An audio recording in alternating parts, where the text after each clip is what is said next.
Okay, that section of the story is a little bit random. When you stop in this village of Baal, Barley asks if Amanda is still okay, which is one of his previous romances.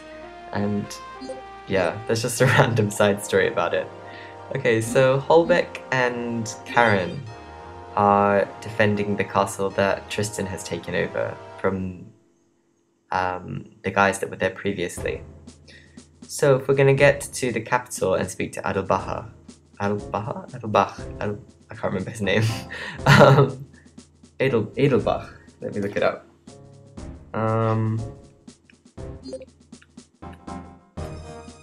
Adelbach, I think is what it is in, Japanese, so it's Edelbach, apparently. We need to first get through these guys. So Karen is kind of a bitch. She was like, her quote just then was, "Will your name even remain in my memory?" So yeah, she's harsh. So I'm having Platt go out to fight her, and this is the first time we see the mechanical soldiers. Tristan, being the technologically advanced nation, has a lot of these mechanical type units. There are some flying units as well, and some horseback mechanical units. Hannah, the unit that I recruited before, is a mechanical soldier, so she specializes in these kinds of units as well. I don't really like them, so I tend not to use them myself, but I mean, they're okay.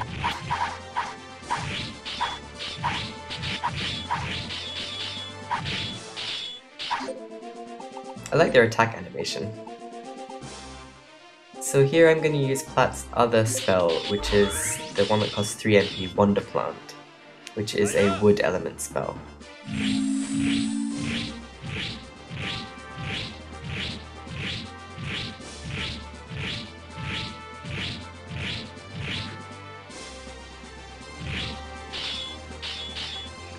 Okay, let me find Karen's biography. Okay, Karen. Her troop type is an archer. Her element is wood. She starts at level 1. Her age is 26. She's female. She's human, and her birthplace is Tristan. She once looked up to Adelbach, and that was why she joined the army.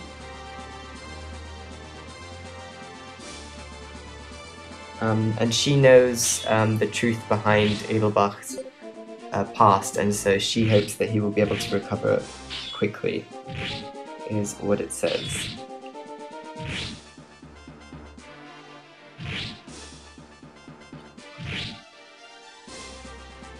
Okay, so we managed to get through all of her units, and yeah, for once Platt's actually doing really well in terms of units. Generally, if you are fighting a less scripted battle than this one, this isn't scripted in the sense that it's impossible to either win or lose, but you do have to fight it, whereas there are more sort of random encounter type battles where you'll just meet people on the field because your paths cross. You can either defeat an enemy by them retreating, or you can completely defeat them. You can drop their life bar down to 0.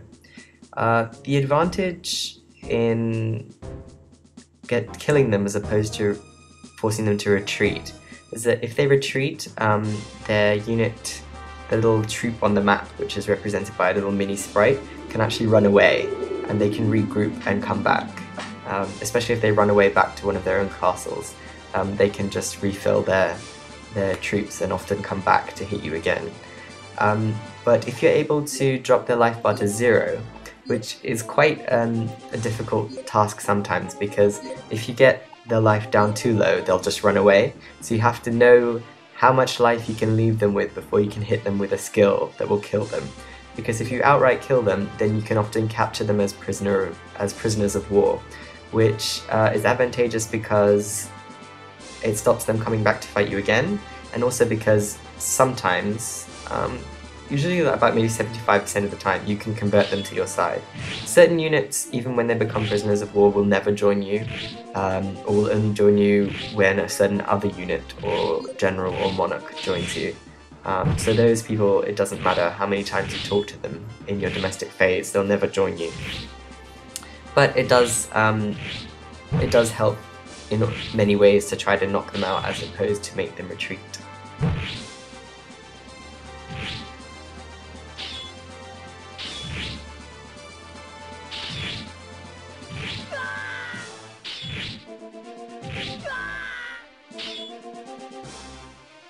Okay, so here she retreats.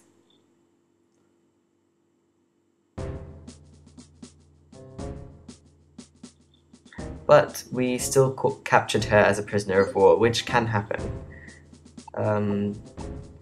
I have a feeling that the reason we are still able to capture her as a prisoner of war even though she retreated is to do with the importance of the relationship between Tradnoa and Tristan, which we'll soon find out about. But generally it's a good idea to kill them.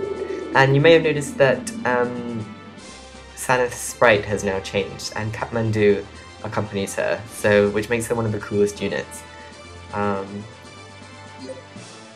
She's actually not much different in terms of stats. She actually does have a different entry in her biography, so I'll just look it up. Obviously her age and everything doesn't change. She's still a light elemental unit. Her strength goes up from 50 to 70, her defense goes from 40 to 70, and her charisma goes up from 85 to 100. So she gets a big boost from when she's unaccompanied by Kathmandu. So it's nice to have those improvements. Let me look up Holbeck. I think that was his name. I'll soon be able to tell you.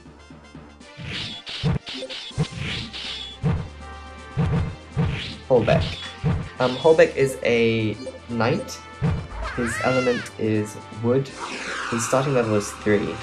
His age is 32, he's male, he's human, and he is born in the Moon Palace region.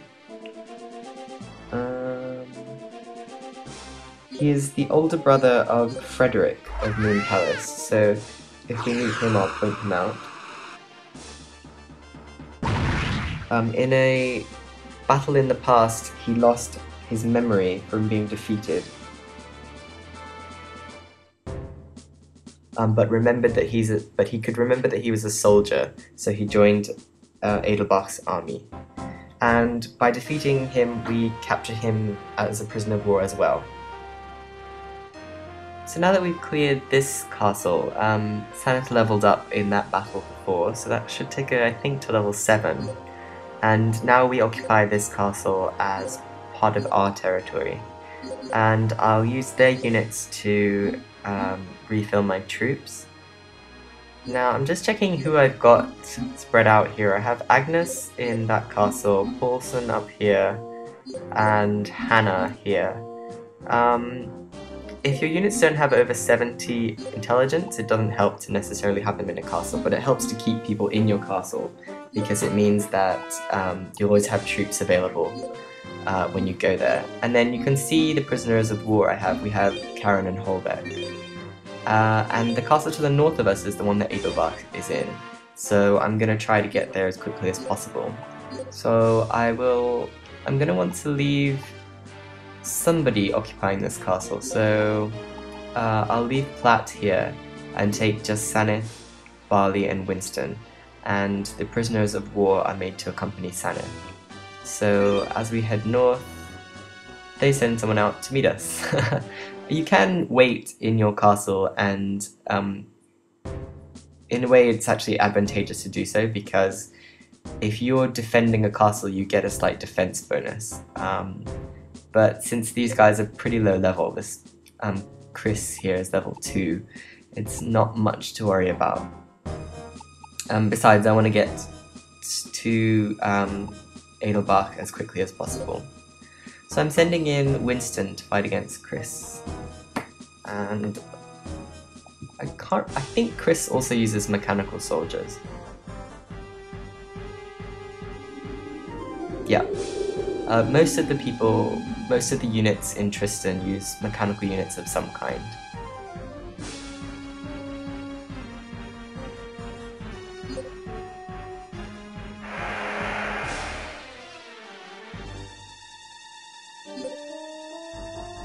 Okay, I'm leaving my mages in the front line to try to intercept them as they approach us.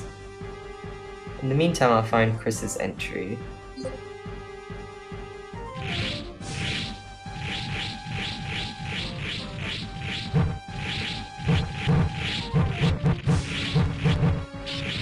Okay, Chris is a swordswoman. Her alignment or element is iron, which is the first time we've seen that one. Her starting level is 2, her age is 29, she's female, she's human, and she's born in Tristan.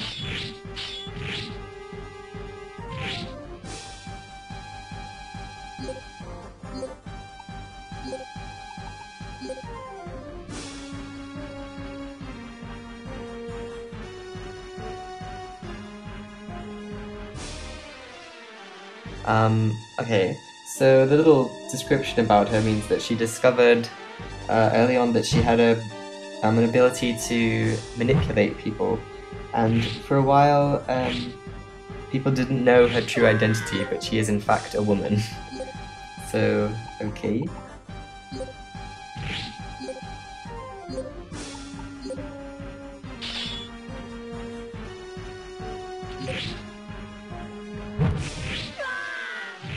I probably won't be able to take her out completely without getting to a draw first.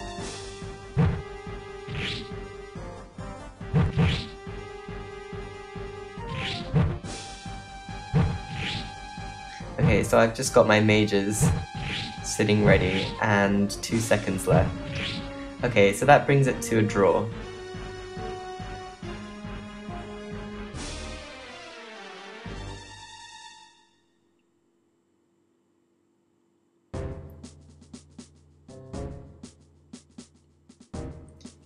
Now, the enemy is using Hisaka, who is a flame elemental general by the look of things. And so I'm bringing Barley out to take her on because Winston doesn't have any troops left. So let's find Hisaka.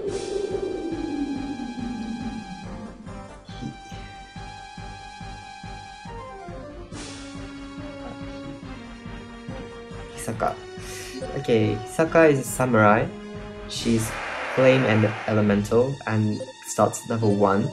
Her age is 20. She's female, a human, and she was born in the Izumo region.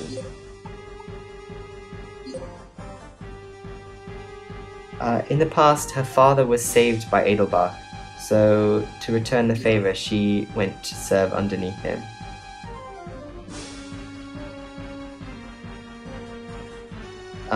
Secretly, she has some allegiance to Izumo, but she doesn't let this interfere with her fighting for Edelbach. Okay, so as usual, I'm just going to use Barley to basically tank through all of her units and have all of my other guys sit back. This monk is going crazy, just kind of running back and forth, but he's cool.